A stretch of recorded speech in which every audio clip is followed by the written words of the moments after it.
Ok, nós vamos iniciar então esse momento aí, a nossa meditação.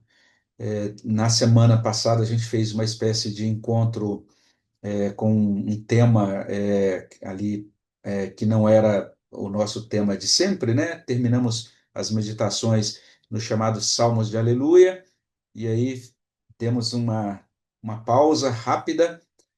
Estamos agora iniciando, então, um outro tema. A gente vai olhar, de certa maneira, para um conjunto de salmos, né? Ou pelo menos assim, para trechos de salmos que fazem com que esses salmos sejam chamados de salmos imprecatórios, né? Uma palavra meio esquisita, uma palavra difícil, diferente, a palavra imprecatório. A gente vai entender melhor, mas de certa maneira o título e o tema dessa nossa nova série aí de meditações é Os Santos Clamam por Justiça, e o subtítulo é Redescobrindo os Salmos de Guerra. Eu creio que é uma boa designação para os chamados salmos imprecatórios, né? Chamá-los de salmos de guerra. E quando a gente olha para eles, a gente corre o risco, muitas vezes, de cometer um erro, né? Imaginando, olha, somente nesse trecho da Bíblia é que nós encontramos esse tipo de súplica, esse tipo de oração. Mas não é apenas nesses salmos que a gente vai olhar logo adiante, mas a gente encontra esse tipo de oração que invoca a ajuda de Deus e invoca a intervenção de Deus, inclusive nesses termos, né? Deus, exerce a tua justiça, né? Contém esse ímpeto do adversário, até mesmo pedindo o castigo de Deus sobre os perversos, o exercício do juízo de Deus, tanto temporal, né, que Deus castigue ou exerça o juízo dele agora, como também muitas vezes a súplica para que Deus exerça o seu chamado juízo escatológico, né, o exercício da vingança de Deus no último dia, no dia do juízo. Esse tipo de oração é estranha para a nossa espiritualidade contemporânea, porque a gente vive numa cultura em que normalmente a nota mais tocada, mais mencionada no nosso meio evangélico, naquilo que a gente chama aí de espiritualidade cristã, é a nota da compaixão, é a nota do amor. E Deus é o Deus da compaixão, né? O Deus do amor. Na verdade, ele não é Deus do amor, ele é amor. Né? O amor faz parte da essência de Deus, é um dos atributos de Deus. Então, sem dúvida, a gente tem que enfatizar a compaixão e o amor de Deus, mas exatamente por conta disso, especialmente quando olhamos a Bíblia como um todo, Deus vai ser revelado na Bíblia como esse Deus santo e compassivo. Exatamente porque ele é compassivo, um Deus que se preocupa, por exemplo, com os fragilizados, ele se preocupa com o órfão, ele se preocupa com a viúva. O texto bíblico, de modo geral, vai enfatizar o seguinte: que Deus também fica indignado quando esses pequenos são oprimidos.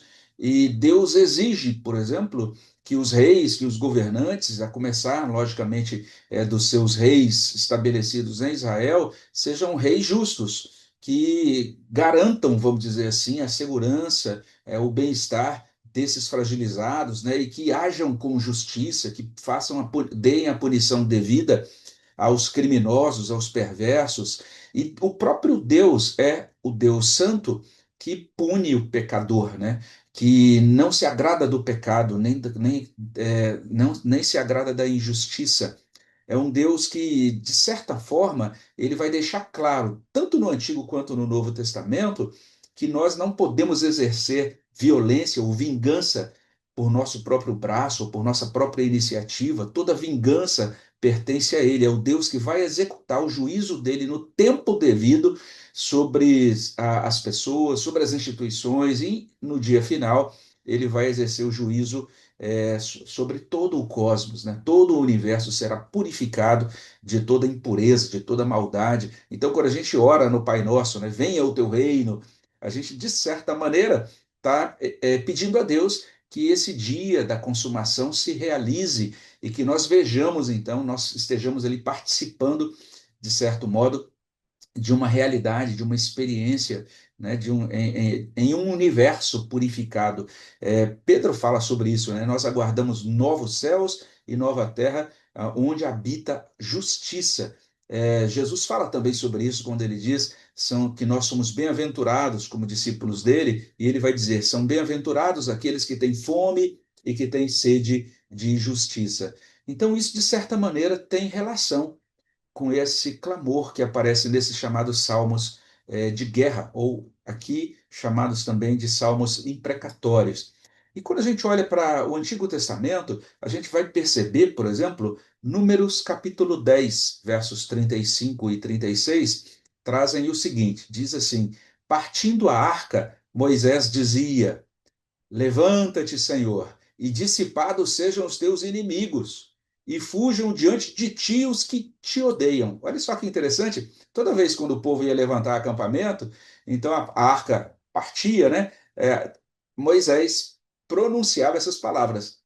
E aí, quando a arca pousava, dizia: agora vamos montar o acampamento aqui. Moisés dizia: volta, ó Senhor, para os milhares de Israel. Você pode conferir depois isso em Números 10, 35 a 36. Mas é interessante que cada vez que a arca era desmontada e agora tinha que ser transportada para um novo trecho ali do Êxodo, Moisés pronunciava essas palavras que a gente chama de palavras de imprecação, porque era uma palavra que suplicava a Deus que os inimigos de Deus fossem dissipados e fugissem diante da presença de Deus os que odeiam a Deus. Não sei se você está prestando atenção aí. A imprecação, nesse caso, não é, na verdade, um pedido pessoal de Moisés. Não é porque Deus estava chateado com os vizinhos, ou porque ele estava chateado com um determinado povo ou nação, não era nada disso. Não era porque também Moisés tinha, vamos dizer assim, um desejo de estabelecer-se, ali estabelecer Israel como um império que dominasse sobre outras nações, né? Não era sede de poder, não era ressentimento, não era nada disso. Mas a gente percebe um coração de Moisés zeloso pela glória de Deus. Não é? Moisés está orando contra os inimigos de Deus e deveriam fugir diante da presença de Deus aqueles que odeiam a Deus. Então, observe o tom da imprecação, o objeto da imprecação, a natureza da imprecação. Ela é uma súplica para que Deus vença os inimigos dele. É interessante isso. Às vezes a gente vai encontrar lá na frente, como a gente vai analisar, alguns salmos em que o salmista está orando contra os inimigos do próprio salmista. Ele diz: Senhor, olha, tem esses adversários, estão fazendo isso contra mim, etc. A gente vai olhar esses salmos. Mas mesmo quando lá nos salmos imprecatórios o salmista ora para que Deus destrua ou pese a mão, né, contra alguém que está se levantando contra ele, o objetivo final é que a glória de Deus seja manifesta. A gente vai entender por quê. Tem um aspecto aí que é um desdobramento da aliança que Deus estabelece com o seu povo, como a gente vai ver daqui a pouquinho. Mas a gente diz assim: ó, esse tipo de oração é só coisa do Antigo Testamento, né? Tem a ver com a espiritualidade do Antigo Testamento. Agora que nós estamos numa nova aliança, a aliança do Novo Testamento, não cabe a nós, cristãos, fazer esse tipo de oração. Até porque Jesus nos convoca a orar e a amar os inimigos, né? Orar em favor dos inimigos, amar os inimigos. O Evangelho é a grande mensagem do amor de Deus. Os dispensacionalistas, inclusive, eles dizem o seguinte: eles dizem que as orações de imprecação são uma espécie de evidência da espiritualidade inferior dos crentes do Antigo Testamento. Os crentes do Antigo Testamento não tinham uma devoção aprimorada. E só agora, na nova aliança, que a gente tem uma devoção realmente aprimorada. Antes disso, na antiga aliança, a devoção era defeituosa, né? Faltava alguma coisa nessa devoção desses crentes que oravam dessa maneira. Mas é uma leitura pobre da Escritura. Quando a gente olha para a Escritura, a gente vai ficar chocado, sabe com o quê, irmãos? É que há expressões imprecatórias no Novo Testamento. Olha, por exemplo, Paulo escrevendo aos Coríntios, no capítulo 16, verso 22, Paulo diz assim: se alguém não ama o Senhor, seja anátema. Já ouviu que coisa mais estranha? Sabe o que significa a palavra anátema? Significa amaldiçoado. Paulo está dizendo: se alguém não ama o Senhor, seja amaldiçoado. Olha só, quando Paulo escreve aos Gálatas, inclusive, ele diz assim: se alguém trouxer um outro evangelho, né, um evangelho diferente desse que está sendo pregado, seja amaldiçoado, seja anátema. É uma oração, é uma expressão imprecatória no Novo Testamento. Ou seja, esse tipo de oração não está restrito ao Antigo Testamento, nem aos salmos imprecatórios, né, a essa espiritualidade do Antigo Testamento, como sugerem os dispensacionalistas, que é inferior, ela está presente também no Novo Testamento. E se a gente olha para Apocalipse capítulo 6, a gente vai encontrar uma oração no verso 10 de Apocalipse 6, a gente encontra esta afirmação, diz assim: clamaram em grande voz, dizendo: até quando, ó soberano Senhor, santo e verdadeiro, não julgas nem vingas o nosso sangue dos que habitam sobre a terra? Prestou atenção nessa oração? Deus, até quando o Senhor vai estar aí aguardando para julgar, para vingar o nosso sangue? Se você olha para Apocalipse 6:9, você vai ver que esta oração está sendo colocada na presença de Deus hoje pelas almas daqueles que foram mortos, que são mortos ao longo da história, que são mártires, que morreram por causa do testemunho de Jesus. Então, essas almas dos mártires estão orando, estão suplicando a Deus: Deus, vinga o nosso sangue. Quando que isso vai acontecer? Deus, até quando? Até quando? Até quando? Essa expressão, até quando, ela é muito típica dos salmos imprecatórios, né? Você vai encontrar essa expressão, até quando? Ou então assim, eles vão dizer, o salmista vai dizer, levanta-te, Senhor, e exerce tal e tal ação contra os inimigos. Por isso que são chamados salmos de guerra. Esse é o sentido da palavra imprecação. Imprecação é um rogo, né? Uma súplica por vingança, por exercício do juízo de Deus. Inclusive, por isso é chamado de súplica por maldição. Parece estranho, porque a gente lê no Novo Testamento que nós não devemos amaldiçoar, devemos abençoar. E é verdade. Mas quando o Novo Testamento está dizendo isso, ele está repetindo algo que já está no Antigo Testamento. Nós não temos autoridade para orar movidos por desejo de vingança, por ira pessoal. Em nenhum momento nós devemos amaldiçoar alguma pessoa porque estamos zangados, estamos irados. Nós não devemos despejar nossa raiva pessoal ou nossas causas pessoais. Mas, por outro lado, a Bíblia vai nos dar vários exemplos muito preciosos que nós devemos ter um zelo pela glória de Deus, pela santidade do nome de Deus, pela causa de Deus. E é por isso, é isso que a gente encontra nos Salmos imprecatórios. Só fechando, porque hoje é realmente uma introdução muito rápida, por que isso deve ser assim? Porque a vida nesse mundo, ela transcorre dentro de um pacto, de uma aliança que Deus estabelece conosco. Essa aliança que Deus estabelece conosco, ela, na verdade, uma atualização, né, um desdobramento da aliança da graça que Deus estabelece com Abraão. E os termos dessa aliança estão em Gênesis capítulo 2, versos 2 e 3. Lá a gente encontra o seguinte: de ti farei uma grande nação, te abençoarei, te engrandecerei o nome, sê tu uma bênção. Mas olha o verso 3: abençoarei os que te abençoarem, e amaldiçoarei os que te amaldiçoarem. Prestou atenção nisso? Isso é tão atual, a gente fala, não, isso é só uma coisa para o Antigo Testamento. Não é. Quando Cristo se encontra com Paulo no caminho de Damasco, né? E Paulo ali cai por terra e tal. A palavra que Paulo ouve é: Saulo, Saulo, por que me persegues? E Saulo depois, né? Ele até vai escrever sobre isso. Quando ele escreve a Timóteo no capítulo 1, ele vai inclusive dizer: olha, dos pecadores eu sou o principal, por quê? eu persegui a igreja de Deus. Ele entende que quando perseguiu a igreja de Deus, ele agia como inimigo de Deus. Ele agia como inimigo de Cristo. E ele então estava debaixo dessa maldição pactual. Entende? Existe uma maldição pactual. O povo que Deus agora escolhe, esse povo ao qual Deus decidiu salvar e se revelar, é chamado de a menina dos olhos de Deus. Né? Deus escolheu esse povo.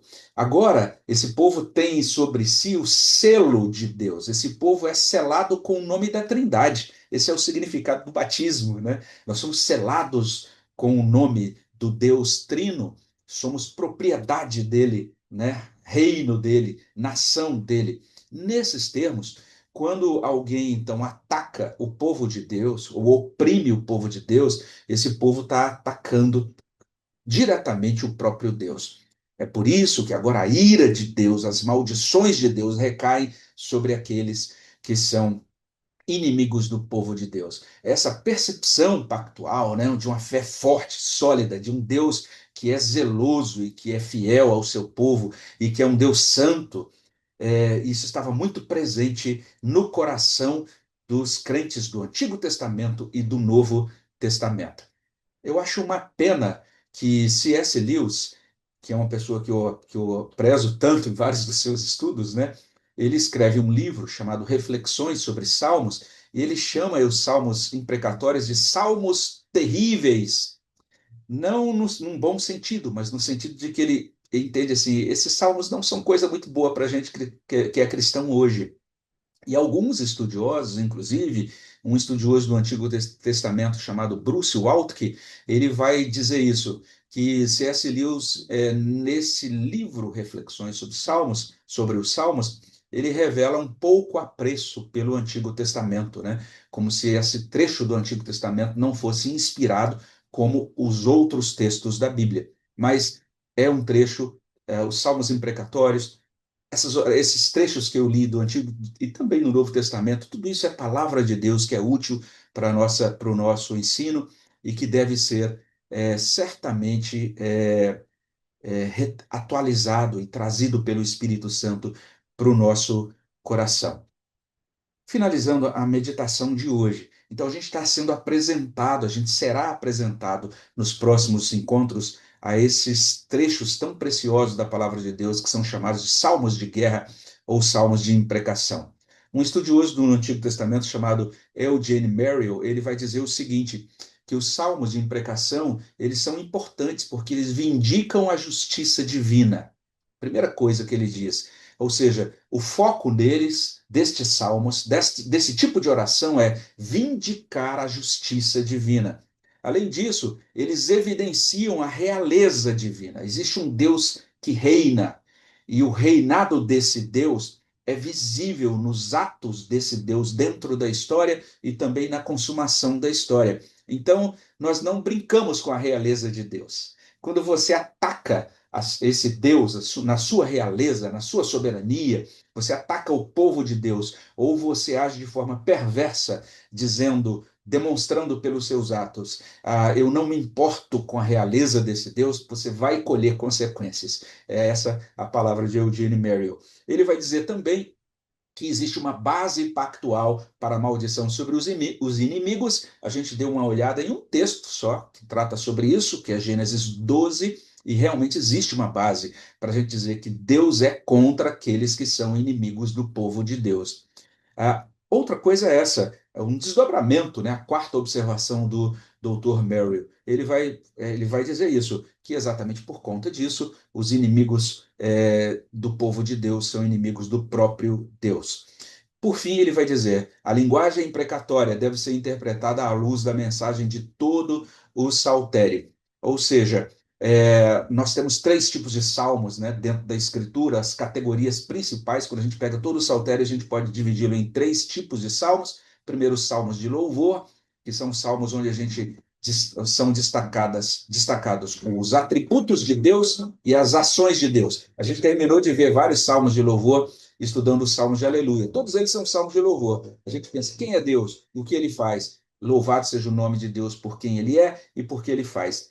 Existem também os salmos de ação de graças, que são aqueles salmos em que a gente vê o salmista agradecendo a Deus depois de ter passado por um momento de aperto ou por alguma tribulação, né? A gente vê isso, por exemplo, quando o salmista diz que ele esperou confiantemente no Senhor, o Senhor se inclinou para ele, ouviu quando ele clamou por socorro, e ele vai dizer: Olha, onde eu estava lá com os meus passos num tremedal de lama, e Deus estabeleceu-me sobre uma rocha. Isso é um salmo de ação de graças. E por fim, temos os salmos de lamento. É exatamente dentro desses salmos de lamento que a gente encontra os chamados trechos de imprecação. A partir da próxima semana, a gente vai olhar para esses salmos, vamos começar a olhar para eles. Alguns, vamos verificar se é pertinente chamar esses salmos de imprecação, ou salmos de guerra de forma mais detalhada. Vamos entrar um pouco mais no detalhe dessa conceituação e já vamos olhar para uma primeira imprecação no livro de Salmos, lá no Salmo de número 3, né? O que a gente pretende fazer no próximo momento nosso. Mas por hora fica essa nota, né? Nós cremos em um Deus que é o Deus da aliança, e essa aliança de Deus é atual, e nós oramos, vivemos nesse mundo, e nós nos devotamos a Deus, e nós oramos a Deus nos termos desta aliança. E daí a gente vai entender, se Deus assim permitir, nas próximas semanas, o quanto são pertinentes, o quanto é necessário, o quanto é importante a gente atualizar a nossa oração, também tomando por base, né, logicamente com muito cuidado e nos termos bíblicos, como aprenderemos, tomando por base esses chamados salmos de imprecação. A gente pode e deve sim orar para que Deus exerça a sua justiça nesse mundo e que a glória de Deus se manifeste a partir dos seus atos e da vindicação da sua justiça no tempo presente e também, logicamente, no dia da consumação de todas as coisas. Nós vamos encerrar por aqui, vamos abrir o espaço para as nossas orações.